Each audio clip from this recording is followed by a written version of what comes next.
Hey Potters, I just wanted to go over how to set yourself up and your wheel up to be successful at throwing. So before you even get onto your wheel or get any of your tools for your wheel, you're gonna wanna set your body up. So if you have long sleeves, you pull your long sleeves up. If you have long hair, you tie that hair back. If you have rings or bracelets, take them off. If you have the sweatshirt strings, tuck them in. And then if you do have an apron, you can wear your apron. You can put a towel on your knees to catch some splashes. And that's about all you need to do to set yourself up. So this is your kick wheel.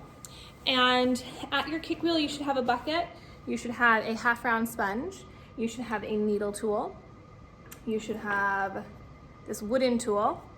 And you should have a large sponge. The large sponge stays off to your left and it will catch, it will catch any drips that want to get onto your left knee.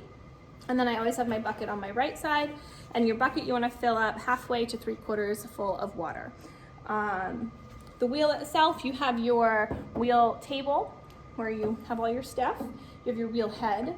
You have your splash pan that catches a lot of water. You have the seat.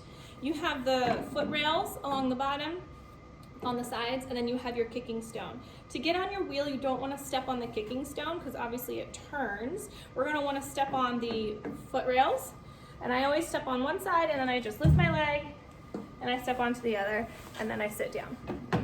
Now when we get ready to kick the wheel, we're going to want to kick as close to the center spindle as possible. So coming down, you can't see it, but coming down from the center of the wheel head is a spindle that attaches to this stone down here. And when we kick, I want to kick as close to that as possible, and I'm going to hinge at my knee, nice and easy. And when we sit at our wheel, we want to make sure we're not riding a horse, is what I like to say.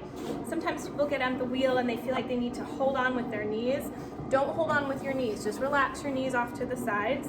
You scoot your butt up and you kind of get yourself right over the center of the wheel. Now as you can see, my hair is down, so if I had long hair, which is kind of long, and I get into my play, my hair is going to get in the way. So this is a big reason why when you start throwing, you need to get that hair out of the way and tied back. So we also don't want to clench this with our knees because the splash pan, just gonna stop the wheel real quick. The splash pan comes off, okay? And if we hit it, we are likely to knock it off, or try to hold on to it with our knees, we're likely to knock it off. And those are the parts of the wheel and how to get set up. Now when you clean up, you will clean everything, okay? You'll clean the wheel table, the wheel head, you'll take the splash pan off, you'll clean all the tools and place everything back in tip-top shape, hopefully cleaner than what you found it. All right, you guys are all set.